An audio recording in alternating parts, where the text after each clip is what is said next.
Hi, Chef Jay here. Today I'll be preparing Nimono with Japanese vegetables.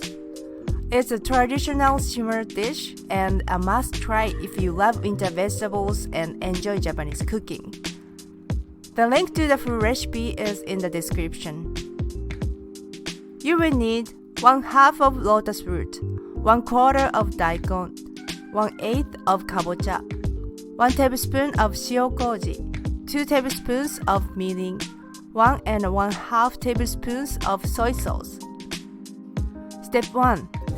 Cut lotus root, daikon, and kabocha into bite-sized pieces.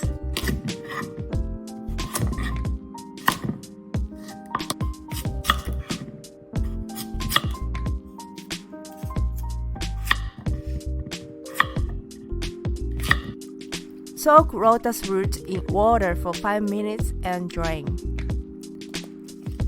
Step 2.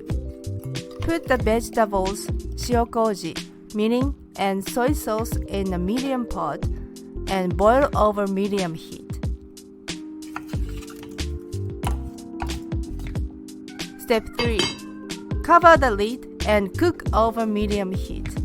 Once the steam comes out, lower the heat and simmer for 8 minutes or until tender. Step 4. Open the lid and boil down for a couple of minutes.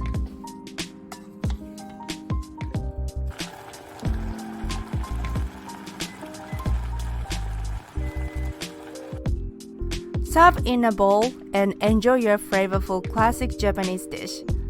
This simple Nimono is a delightful addition to your bento box or dinner. I hope you enjoy this tasty Japanese classic Nimono. Also, sign up for my weekly newsletter and receive a free vegetarian recipe ebook. Go to chefjcooks.com/em/newsletter. Thanks for watching, and please be sure to like, comment, and subscribe.